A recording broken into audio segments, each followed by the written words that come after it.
Mesdames et messieurs, bonsoir. Ce soir, le Diplomate Club des Nations reçoit 3 invités.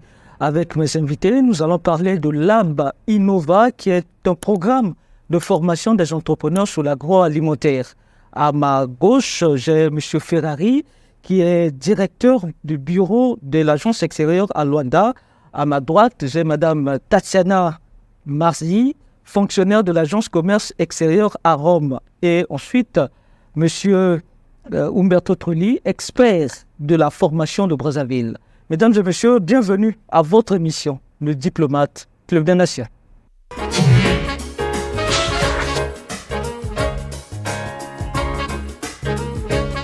Promouvoir l'innovation et le transfert de technologies en s'inspirant du modèle agro-industriel italien, booster les exportations et l'industrie locale en matière de production et de transformation de fruits et légumes font partie des 4 principaux objectifs de la formation Lab Innova for Africa.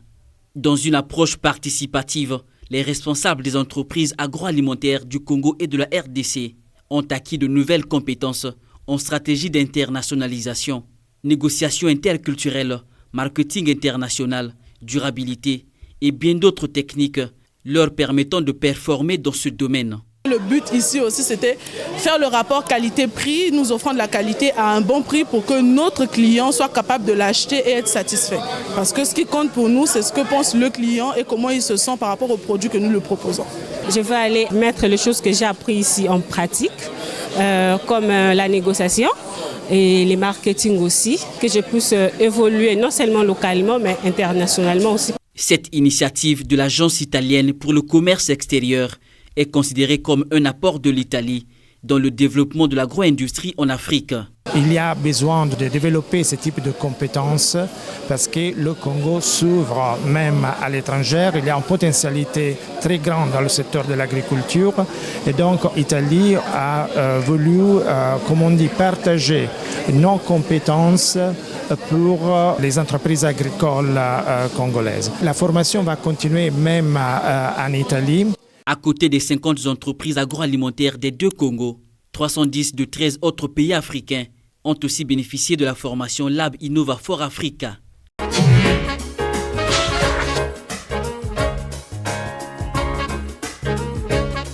Monsieur et Madame, bonne arrivée à Brazzaville et merci d'accepter l'invitation de passer à l'émission de Diplomate Club des Nations.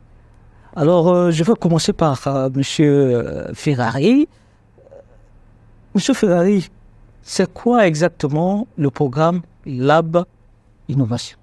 Lab Innovation, c'est un programme de formation dans le secteur agro-industriel c'est un projet qui a été confectionné pour la réalisation en Afrique et pratiquement de donner une opportunité de formation aux entreprises agricoles de l'Afrique, de connaître pratiquement la manière dans laquelle l'Italie a développé son système agro-industriel, mais aussi avec tout un bagage d'informations dans le marketing, de comment gérer tout le processus, disons, de l'entreprise, pas seulement du point de vue de marketing, mais aussi de la production, de la logistique, mais avec cet élément, disons, central de l'expérience italienne dans le secteur agro-industriel qui prennent toute la chaîne, disons, du système, qui va du produit agricole jusqu'à l'industrie alimentaire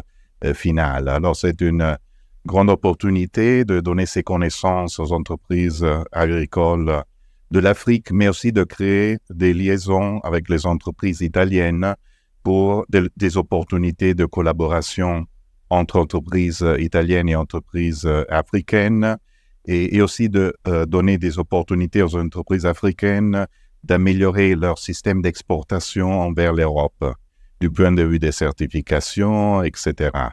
Alors ça, c'est, disons, le système en général qui se réplique dans différents pays de l'Afrique. Alors, M. Umberto Trulli, vous qui êtes expert dans la formation, avez-vous quelque chose à ajouter? Oui, permettez-moi avant tout de vous remercier. Botenabilo. Nazali na izenga ya kozala awa. Ah, merci beaucoup, nous aussi. Na bandi na Congo 4 ans. Nazo sentir que naza ndaku. Ah, très bien. Donc voilà, le programme Labinova pour l'Afrique, c'est un programme qui a été déployé en partant des exigences de l'Afrique.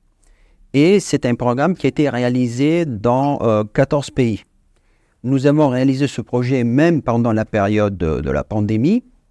Et la particularité de ce projet est que, premièrement, on donne des indications concrètes et une formation concrète. Notre objectif, c'est de donner des instruments opérationnels aux entrepreneurs. Nous comprenons parfaitement que le temps des entrepreneurs est précieux. Il est donc objectif du projet de donner des instruments que les entrepreneurs puissent employer le jour suivant dans leur entreprise. Premier point de force. Deuxième élément très important, c'est aussi le fait que chaque projet est conçu sur la spécificité du pays. Donc pour le Congo, pour les Congos, vu que nous avons des entrepreneurs qui viennent de la République du Congo et de la République démocratique du Congo, nous avons bien visé, vu qu'il s'agit d'un programme en matière d'agroéconomie, agroculture, on a bien visé à ce que les spécificités du contenu formatif puissent être utilisées par les entrepreneurs locaux. Je rappelle que il y a de cela quelques jours, il y a eu la formation de ces comptes entrepreneurs du Congo et de la RDC, que vous avez été comme expert coordonnateur de cette formation. Alors, Madame Tatiana, qu'est-ce que vous pouvez ajouter par rapport à ce projet Labinova? Et Labinova, c'est un projet qui est parti pendant 5 ans et on avait fait beaucoup d'éditions à partir de l'Éthiopie. C'est 15 pays en Afrique. Et je suis très contente d'être ici à Brazzaville parce que la formation en présence, c'est très important parce qu'on va avoir les entreprises personnellement. Et normalement, on a aussi on va construire un bon groupe des entreprises qui viennent de beaucoup de pays de l'Afrique.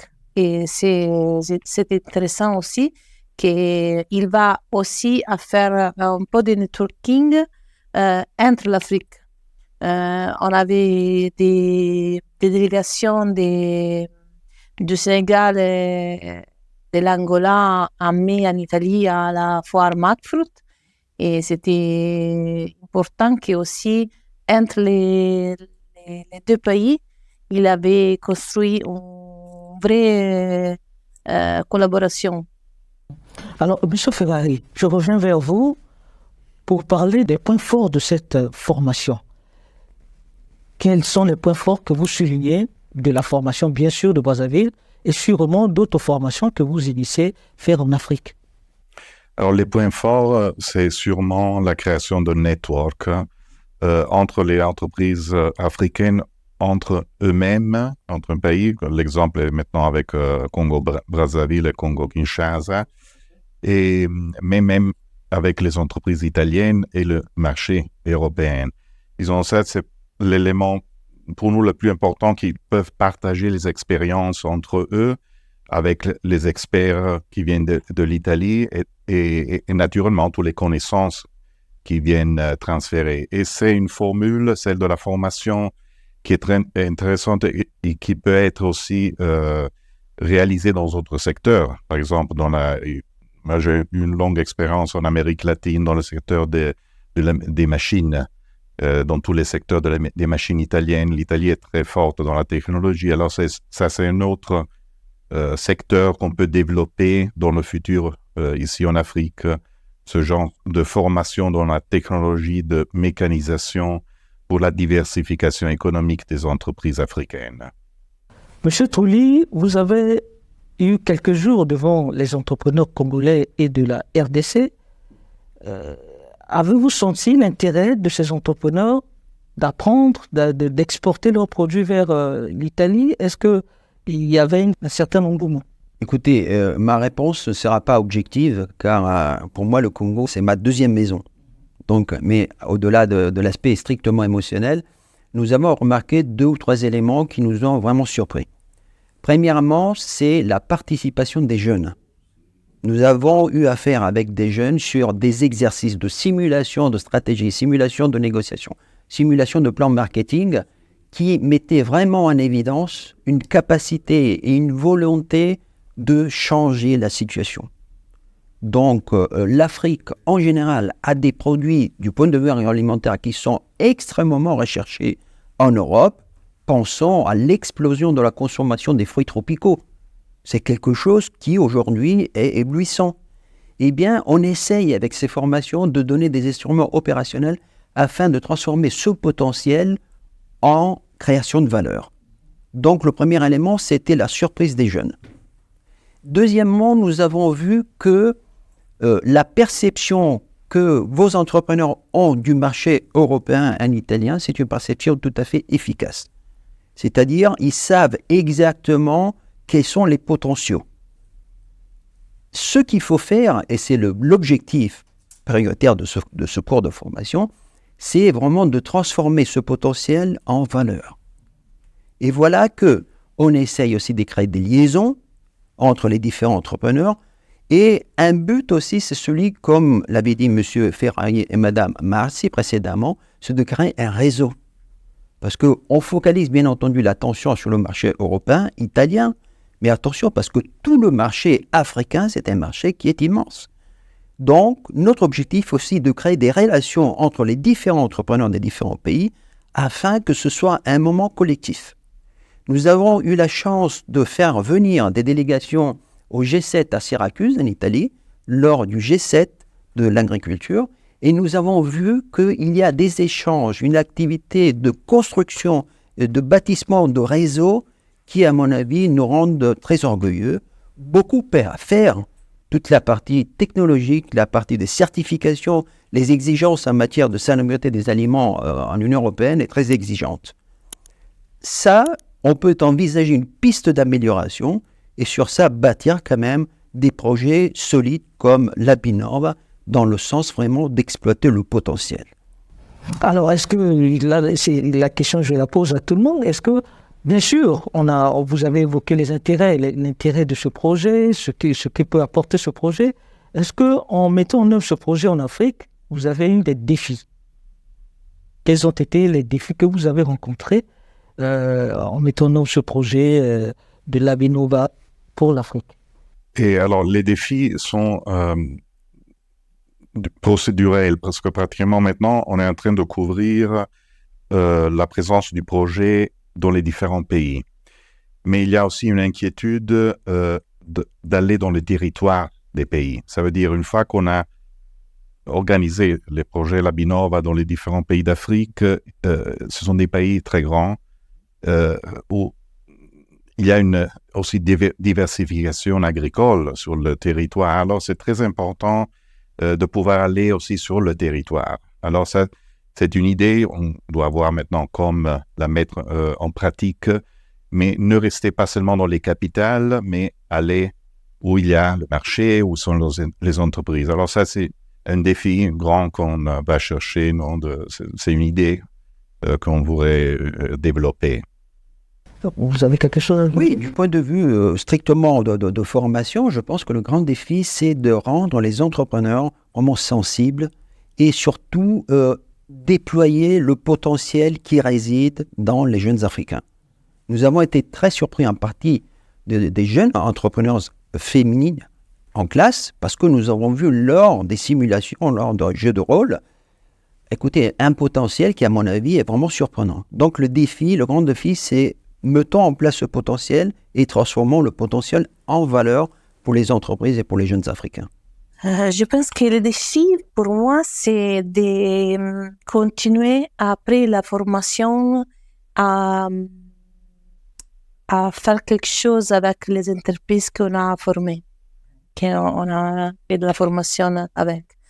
Parce qu'on fait la formation, ils viennent en Italie, les réseaux c'est très fort, mais après c'est pas facile de continuer à rester en contact et à travailler ensemble. Et je pense que c'est très important de travailler ensemble aussi après la phase des voyages en Italie. Exactement, vous parlez de la préformation du voyage en Italie. Il est prévu aussi une partie des des participants à cette formation qui vont séjourner en Italie. Qu'en est-il exactement? Et, pratiquement, la formule de l'Abinova, c'est celle d'organiser la formation en place dans le pays. Et après, un groupe, disons, des participants à la formation vont en Italie avoir la réalité, comme fonctionne par exemple le système logistique, ou visiter des foires importantes, connaître des entreprises agricoles en Italie. Alors, disons, le voyage en Italie, c'est un voyage qui met une connaissance directe de ce qu'on a étudié dans les 4-5 jours de formation. Et ça complète beaucoup, disons, la formation, parce que c'est une formation pratique et réelle dans le pays. Et surtout, cette opportunité de connaître les entreprises italiennes et développer un network, un réseau avec ces entreprises. Et chercher, disons, comme disait Tatiana, l'importance c'est pas un moment singulier, c'est un processus. Alors, ces réseaux, ces contacts qu'on crée, il faut les alimenter dans le temps. Et par exemple, on organise beaucoup de missions d'entreprises aux foires en Italie, ou certaines rencontres comme le cas de G7 à Syracuse. Alors ça, c'est des opportunités pour maintenir ce contact direct avec les entreprises qu'on a connues, de manière d'alimenter cette liaison dans le temps. Ça, c'est très important. Alors, si je comprends bien, le maître mot, c'est le network, mettre en réseau. Est-ce que ces entrepreneurs vous ont présenté des projets assez importants qui vous ont intéressé aussi? Mais bien sûr, chaque entrepreneur a dans sa tête un projet par définition intéressant. Et ce que nous voyons d'une partie en salle, mais aussi bien lors de ce jour en Italie, pendant la visite des entreprises, c'est qu'il y a un rapport, et c'est un peu l'esprit aussi du projet, de créer des relations gagnant-gagnant. Alors nous voyons qu'il y a des entrepreneurs qui sont vraiment à la recherche de produits tropicaux, et vous en avez d'une qualité exceptionnelle. Et d'autre part, nous avons des entrepreneurs qui veulent vendre. Voilà, alors que d'une partie, la formation, disons pas théorique, mais la formation en salle, plus les visites en Italie, ça crée des conditions à faire que ces réseaux puissent effectivement se concrétiser. Alors, M. Ferrari, on a vu la présence, l'implication même de l'ambassadeur d'Italie au Congo dans la réalisation de ce projet, de la formation. Quelle est l'implication de la diplomatie dans ce genre de projet, dans le soutien des entrepreneurs? Quelle est l'implication de la diplomatie? Elle a un rôle très important. Même l'agence du commerce extérieur opère dans les ambassades. Nous, naturellement, on a une spécialisation très forte dans l'aspect, disons, de l'économie d'entreprise, du marketing, pendant que les diplomates ils sont spécialisés dans les relations extérieures. Alors, cette combinaison de collaboration institutionnelle est très importante. Par exemple, dans l'organisation d'un événement comme celui-là, il y a le côté d'organisation du point de vue de marketing, de formation des entreprises, d'une activité vraiment liée, disons, aux aspects des entreprises. Mais sans l'appui de l'ambassadeur, par exemple, avec l'invitation du ministre de l'Agriculture congolais et les relations institutionnelles avec les ministères, ça permet de donner une communication beaucoup plus ample avec les institutions congolaises, de développer des projets ensemble, alors de mettre ensemble ce qui est l'activité publique gouvernementale avec l'activité privée des entreprises. Et avec cette conjonction, on obtient des objectifs beaucoup plus grands qu'en alternative si on bougeait individuellement. Alors ça, c'est très important, cette coopération institutionnelle. Ben écoutez, on est amoureux du Congo. Bon, les relations entre l'Italie et le Congo durent depuis longtemps. C'est toujours des relations très profitueuses pour toutes les parties prenantes. Absolument. Donc on espère bien que ce projet puisse représenter encore une étape de plus d'amitié et d'échange gagnant-gagnant entre les Congos et l'Italie. Est-ce que vous avez fait déjà l'idée du secteur agroalimentaire au Congo? Tout à fait. Tout à fait. Chaque projet que nous concevons est bâti, c'est pas du copier-coller. Chaque projet est bâti sur les exigences et les caractéristiques du pays. Et sur le Congo, on a bien travaillé, et nous avons vu un potentiel, que je vous disais, énorme. La consommation de fruits tropicaux en Europe et en Italie surtout a explosé. Ce phénomène représente pour les entrepreneurs congolais une opportunité énorme, énorme. Je me souviens, quand j'étais enfant, j'ai vécu au Congo, que ici je mangeais personnellement tous les jours des avocats, des mangues.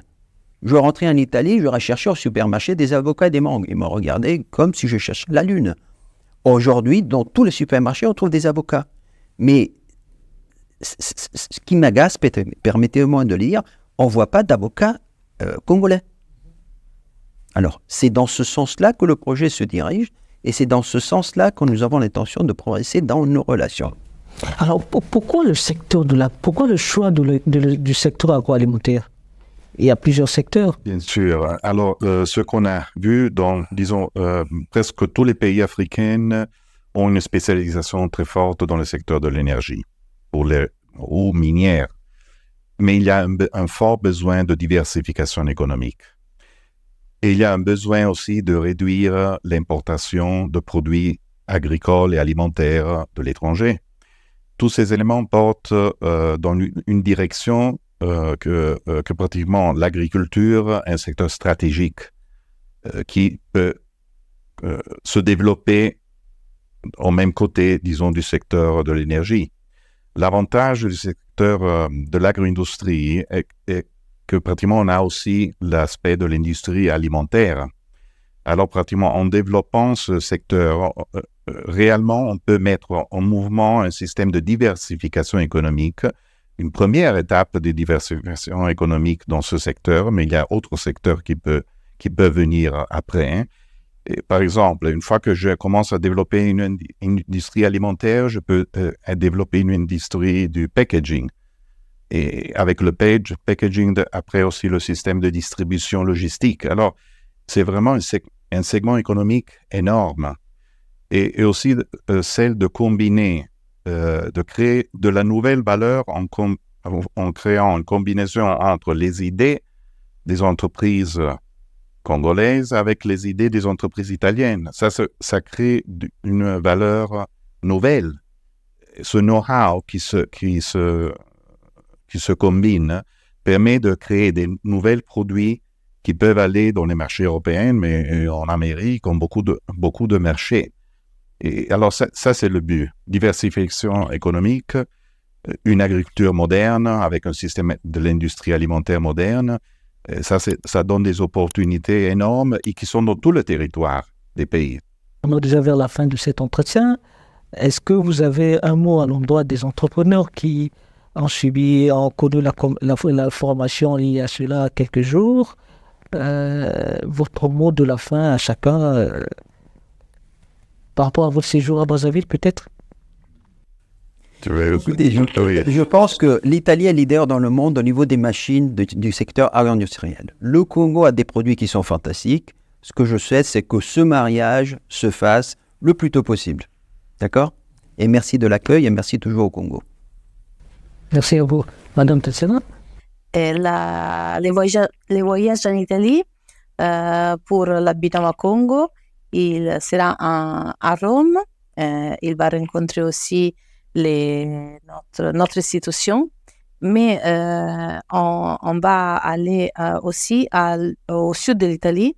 Donc, on va rencontrer beaucoup des entreprises italiennes et aussi à faire de la formation avec des experts qui sont experts de l'agriculture, mais aussi des relations avec l'Afrique. Je pense que ce sera un voyage très intéressant pour les entreprises sélectionnées. Merci beaucoup. Monsieur Ferrari? Oui, alors l'impression, c'est l'élément humain très important dans ces rencontres. Et c'est une formation qui est dans les deux sens, parce qu'on vient ici à former les entreprises du Congo, mais en réalité, on apprend beaucoup. Alors, cette formation n'est pas dans une seule direction, elle est toujours dans deux directions. Et ensemble, on apprend et on développe ensemble aussi de nouvelles idées, de concepts, lié sur les personnes humaines. Alors ça, c'est un élément, disons, ce sont peut-être les éléments les plus stimulants pour continuer dans cette direction. Et je remercie beaucoup nos entreprises congolaises qui ont participé. Ils étaient très animés dans leur participation, très intéressés dans cette opportunité, non, d'ouvrir leur horizon dans cette direction. Merci à vous d'avoir accepté notre invitation de parler de Lab Innova, un programme intéressant. Merci à vous de nous avoir suivis. Nous avons reçu sur ce plateau les responsables de Lab Innova. Avec eux, nous avons parlé des enjeux de ce programme et de l'intérêt qu'il apporte pour le Congo. Merci à toute l'équipe qui m'a accompagné. Merci à Armel Tokabeka qui est derrière cette caméra et Yann Bossati. Merci aussi à Baron Agnolo qui m'a aidé à préparer cette émission. Je vous dis au revoir et à la prochaine occasion pour un nouveau numéro. Au revoir.